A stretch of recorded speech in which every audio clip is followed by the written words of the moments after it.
आपका अपना प्रोग्राम सियासत की बातें।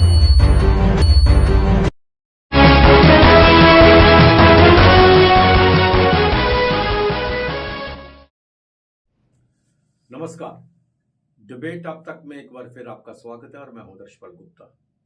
10 साल बाद जम्मू कश्मीर के चुनाव हुए। 10 साल के बाद जम्मू कश्मीर के लोगों को अपना रिप्रेजेंटेटिव मिले, अपनी सरकार मिली।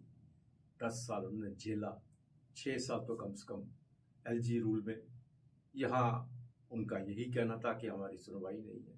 अब जब सरकार बन चुकी है तो सरकार को ना चलने देने में किसका हाथ है? क्यों, कौन चाहता है ये सरकार ना चले? यूं ही चुनावों का नाम चला, चुनावों की तिथियां घोषित कर दी गई। पाकिस्तान की तरफ से जम्मू में आतंकवाद को बढ़ावा देना शुरू कर दिया। हर दूसरे दिन हम यही सुनते रहे कि पीर पंचाल और चिनाब वैली में कहीं ना कहीं टेररिस्ट अटैक हो रहे हैं। चुनाव हो गए, अच्छी तरह से हो गए, चुनाव हो गए, सरकार बन गई, इनको मेजॉरिटी मिली, उस पार्टी ने सरकार बना ली। अभी सरकार बनी तो लोगों ने यही सोचा कि अब हमारे जो रुके हुए काम हो जाएंगे। खासकर कश्मीर के अंदर यहाँ एक हवा खड़ा किया गया था कि लोग चाहते नहीं यहाँ पे चुनाव हो, लोग किसी पार्टी को चाहते नहीं है, भारत सरकार को चाहते ही नहीं है। 370 खत्म होने के बाद लोगों का रवैया है, वो चाहते ही नहीं है कश्मीर में 370 खत्म हो, 3500 खत्म हो, इसलिए चुनावों में हिस्सा नहीं लेना चाहेंगे। वो हुआ उसके उलट, लोगों ने बढ़ चढ़कर चुनावों में हिस्सा लिया। इससे पहले भी शायद कभी इतने प्रतिशत वोट नहीं बढ़े जितने इस बार बढ़े। और जब पार्लियामेंट में चुनाव हुआ तो यही कहा जाता था पार्लियामेंट के चुनाव के अलग से हैं, जो मुद्दे अलग हैं, और जब राज्य के चुनाव होंगे तो लोग इसमें हिस्सा नहीं लेंगे। फिर वही हुआ, जिस तरह से पार्लियामेंट में चुनावों में लोग आए बाहर, उसी तरह से राज्य के चुनावों में भी, असेंबली के चुनावों में बढ़ चढ़कर हिस्सा लिया। यहाँ 5-10% से एमएलए बन के जाते थे और मिनिस्टर बन जाते थे, वहां 60 और 70% की पोलिंग हुई, लोगों ने बढ़ चढ़कर हिस्सा लिया। लेकिन हमारे पड़ोसी देश ने, जिसे एक आंख नहीं बाता जम्मू कश्मीर और यहाँ की शांति, उन्होंने चुनावों के दौरान, चुनावों से पहले ही, चुनावों का घोषणा होते ही कहीं ना कहीं छुटपुट आतंकवादी घटनाएं शुरू कर दी।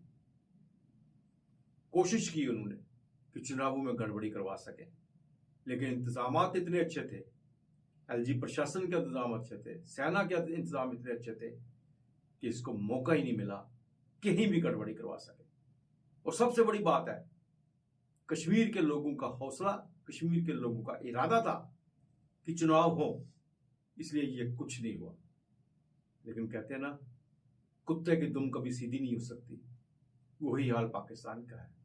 चुनाव होते ही अपनी करनी पे फिर आ गया, फिर वही आतंकवादी घटनाओं को दोहराना शुरू कर दिया। और कल फिर एक बार कश्मीर में गांदरबल में मजदूरों के ऊपर हमला किया और माइग्रेंट्स, बाहर से दूसरे प्रदेशों से वो मजदूर काम करने आते हैं, उन्हें मार दिया गया। आखिर क्या चाहता है पाकिस्तान? की मंशा क्या है? क्या वो कश्मीरियों का हिमायती है? कश्मीरी वोट दे के वहां पे सरकार बना रहे हैं और चाहते हैं वो खुशी से वहां रहें, उनके बच्चे जो हैं बिना पत्थरबाजी के स्कूलों में जा सके, बाजारों में घूम सके, बंद के रोज काल ना हो, इसको लेके उन्होंने वोट दिए। लेकिन फिर वही हरकतों पे पाकिस्तान आ गया। हमारे साथ है कर्नल वीके साई साहब, वीर चक्र है, और बहुत ही राजनीतिक और डिफेंस का तो इनको है ही है, बहुत ज्यादा एक्सपीरियंस है। इनसे हम जानना चाहेंगे क्या मंशा है पाकिस्तान की, क्यों जम्मू कश्मीर के अंदर कश्मीरियों को चैन से नहीं रहने दे रहा, खुद को कश्मीरियों का हितैषी बताता है, लेकिन उनका जीना हराम कर देता है। कल साहब, आपका बहुत बहुत स्वागत है। धन्यवाद। कल साहब, किस तरह से आपने भी देखा, जम्मू में पहले आतंकवादी घटनाएं घटती रही और सरकार बने हुए जुमा में 8 दिन नहीं हुए, और कल जो है एक बहुत बड़ी घटना को अंजाम दिया गया जिसमें 5 हमारे प्रवासी मजदूर मारे गए। उसमें से जम्मू के भी थे, एक पंजाब का भी था, और काम करने आए थे। वो डेवलपमेंट का काम, वो टनल का काम, जिससे वहां के लोगों को फायदा होना था, उनके सुख सुविधा के लिए काम हो रहा था। क्या कहेंगे आप? आदर्श, मैं पूर्ण रूप से आपकी इस बात से सहमत हूं कि ये जो चुनाव और जिस तरह बढ़ चढ़कर चुनाव में हिस्सा लिया है जम्मू और कश्मीर दोनों खित्तों में, जिस तरह लोग निडर होकर बाहर आए हैं और एक अच्छी परसेंटेज में वोट डाले हैं, ये एक तमाचा है उन सब के लिए जो कहते थे कि डेमोक्रेसी पसंद नहीं है कश्मीर में और ये फिर से 370 वापस चाहते हैं और 370 के एब्रोगेशन को ये मंजूर नहीं करेंगे। पूरी तरह मंजूर किया, पूरी तरह बाहर आए और पूरी तरह खुलकर वोट डाले। किसको डाले? जिसको उनकी मर्जी थी। उस विषय पर मैं आज बात नहीं करूंगा। दूसरी बात, ये पाकिस्तान में कहना शुरू हुआ था 10 बरस से कश्मीर की राया को चुनाव नहीं मिला। मैं इस बात को थोड़ा सा सही करके बोलना चाहता हूं।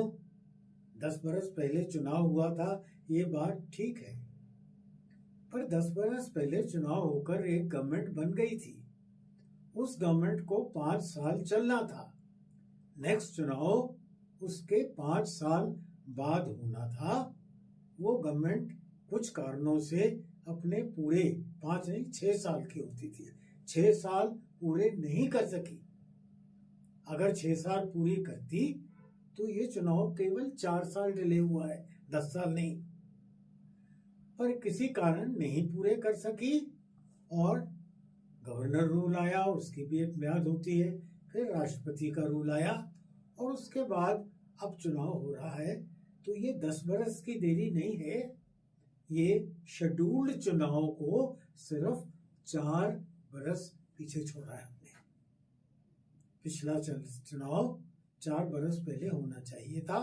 तो एक तो ये बात क्लियर हो जानी चाहिए, ये 10 बरस का पाकिस्तानी नारा कहीं कहीं कश्मीर में भी उठता रहा, ये कैलकुलेशन सही नहीं है।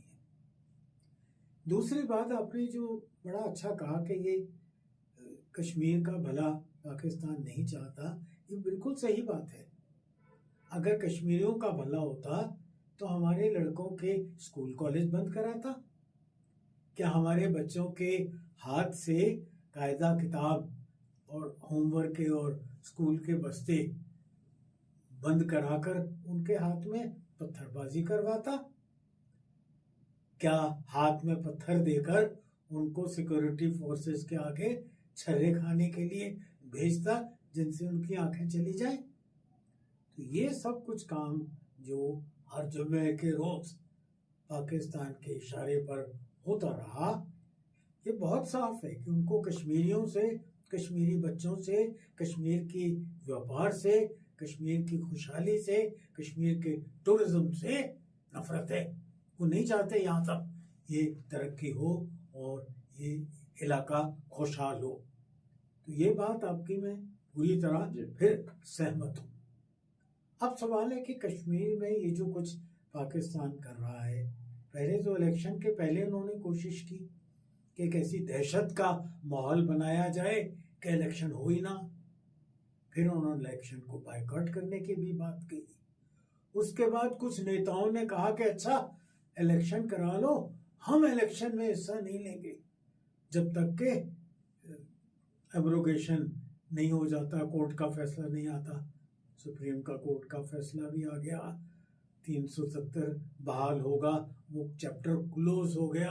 370 की जो कागजात हैं वो चले गए आर्काइव्स में, कभी दोबारा नहीं निकल कर आएंगे। और जब ये सब हो गया तो उन्होंने कहा अच्छा ये तो नहीं चला दाव, अब जब तक स्टेट नहीं बनेगी हम चुनाव नहीं लड़ेंगे। वो भी नहीं चला और स्टेट भी नहीं बनी और चुनाव इलेक्शन कमीशन ने डेट दे दी, उस डेट तक होने चाहिए। सरकार ने उस सुप्रीम कोर्ट के आदेश का आदर किया, डेट फिक्स हो गई, चुनाव शुरू हो गए। फिर कहा अच्छा अभी भी आप चुनाव कर रहे हो, तो मैं चुनाव में 1 बंदा 2 बंदा मैडम ये हम लोग हिस्सा नहीं लेंगे। उसके बाद आया कि अच्छा चलो 1 सीट पर लड़ लेते हैं। फिर ये भी हो कि चलो 1 सीट पर कहीं नहीं काम बना, 2-2 सीट पर लड़ लेते हैं। तो ये कोई एक पॉलिसी के ऊपर नहीं चल रहा, ये मौका परस्ती के ऊपर सब कुछ होता आया है। जहां तक दहशतगर्दी का और पाकिस्तान का सवाल है, उन्होंने देखा कि जम्मू में तो चुनाव हो जाएगा और उनको ये भी फीडबैक मिलता होगा कि जम्मू में जब चुनाव होगा तो उसका रुझान किस तरफ होगा। तो उन्होंने पूरा जोर लगाया नौशहरा, राजौरी और उसके बाद जम्मू, कठुआ, हीरानगर, किश्तवाड़, डोडा, इन जगहों पर स्पेशल अपने फोर्सेस भेजकर और दहशतगर्दी कराई जाए कि लोग डर के मारे बाहर निकलें। वो ये डोगरे हैं, ये तो सदियों से को सिकंदर से भी लड़ते आए हैं, तो ये डर के तो रुकने वाले थे नहीं। चुनाव भी हो गया, चुनाव के नतीजे भी आ गए और रुझान भी क्लियर हो गया। अब ये सब जब हो गया तब सवाल आया कि सरकार बननी है।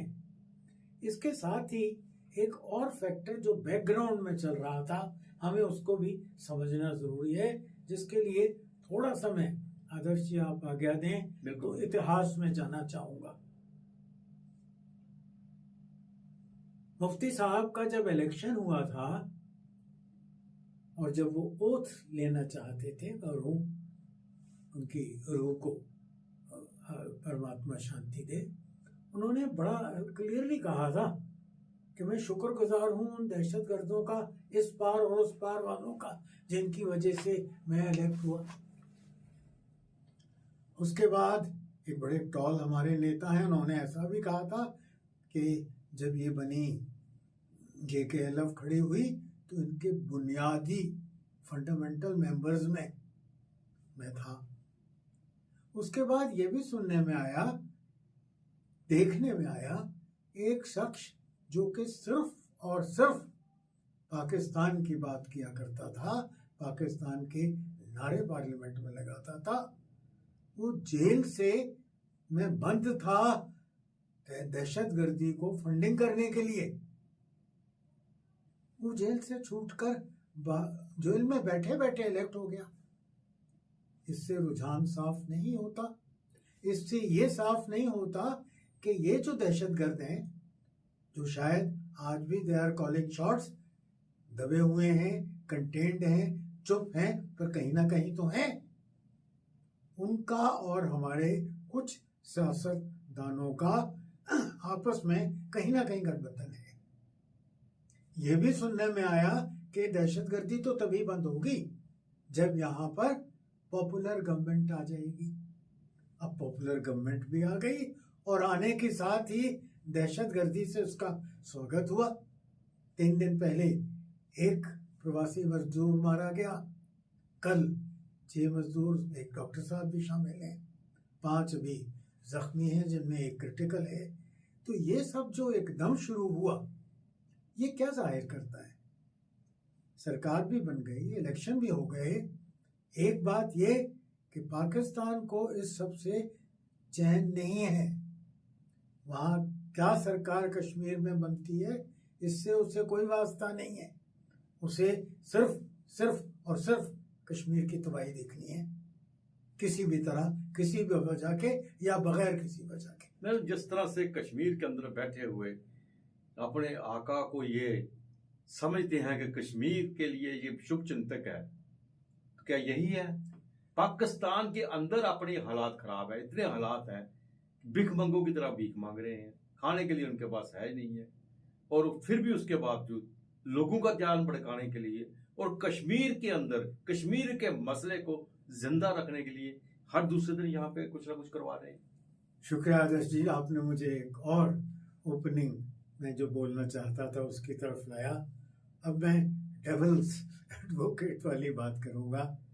पाकिस्तान की मजबूरी है, भिखमंगा है, राशन नहीं है, इंडस्ट्री नहीं है, ट्रेड नहीं है, फॉरेन एक्सचेंज नहीं है, कटोरा लेकर इमदाद से जीता है और उसको प्रो इस्लामिक एंटी हिंदू जहाद करके, खून खराबा करके, जो कुछ चुनिंदा, गल्फ में भी अब समझदारियां आने लगी है, उनके और हमारे देश के भी कुछ कंट्रीज के साथ रिलेशंस अच्छे होने चाहिए, और फिर भी गल्फ में कुछ ऐसे कट्टर देश हैं जो पाकिस्तान को इसलिए मॉनेटरी इमदाद देते हैं कि वो इस जहाद को कायम रखे।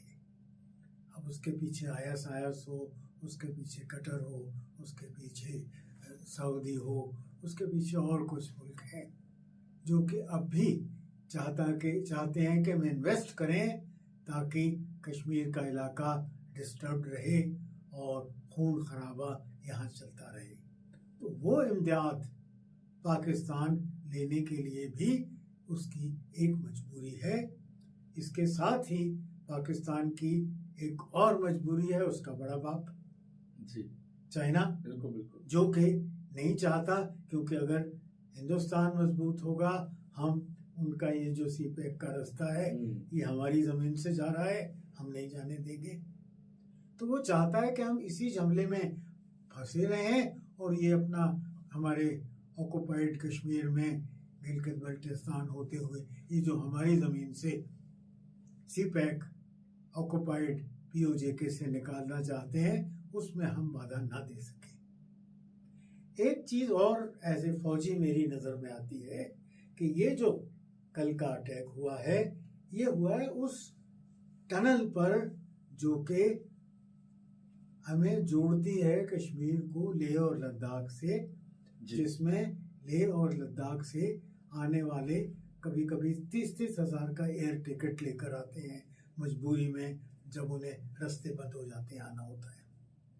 उनके लिए 1 घंटे 6 घंटे का 8 घंटे का रास्ता रह जाएगा, उनकी आमद और रफ्त शुरू हो जाएगी। लेह लद्दाख का एरिया भी उसी तरह खुशहाल होगा जैसा कि आज कश्मीर खुशहाल हो रहा है। चाइना को ये फूटी आंख नहीं सुहाता और वो भी चाहते होंगे कि इस टनल में भी रुकावट दी जाए।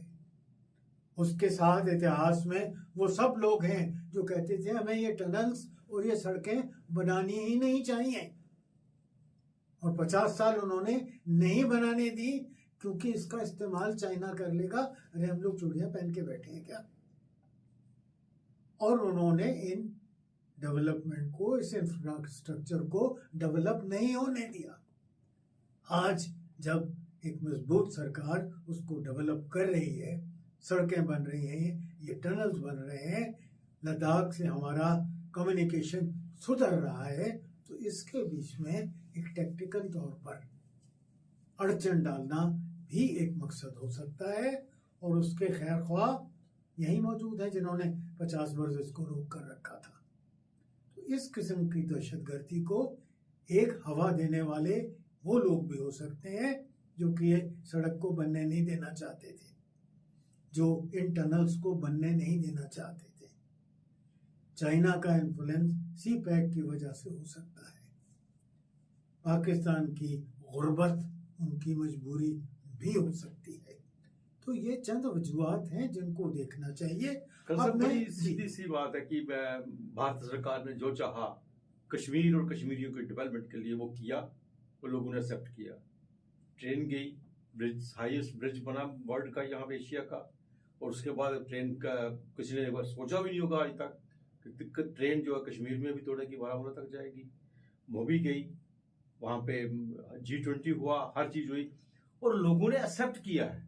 लोग खुश हैं वहाँ के, वो चाहते हैं यहाँ डेवलपमेंट हो, उनके बच्चे बाहर पढ़ रहे हैं, वो चाहते हैं कि हमारे पास वो भी रहे, यहाँ के हालात सुधरेंगे, यहाँ के नौकरियाँ जो निकलेंगी वहीं तो लेंगे। अब जहाँ तक बाहरी की बात जो चल रही है, वो बाहरी की बात तो ज़्यादा चलने वाली नहीं है, वो तो आहिस्ता आहिस्ता सारा खत्म हो जाएगा।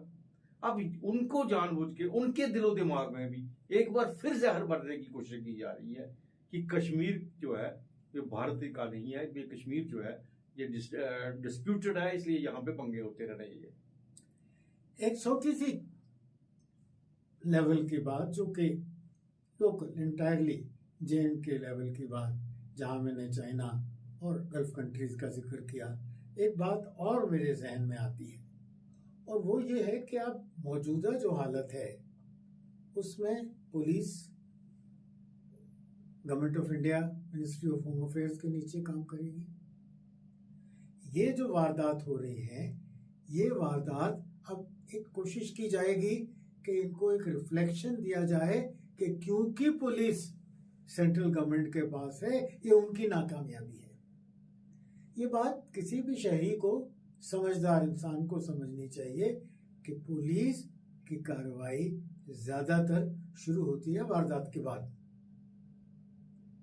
वारदात होने से पहले ये दहशतगर्दी ना पनपे, ये लोकल अथॉरिटीज को देखना होता है, लोकल एडमिनिस्ट्रेशन को देखना होता है।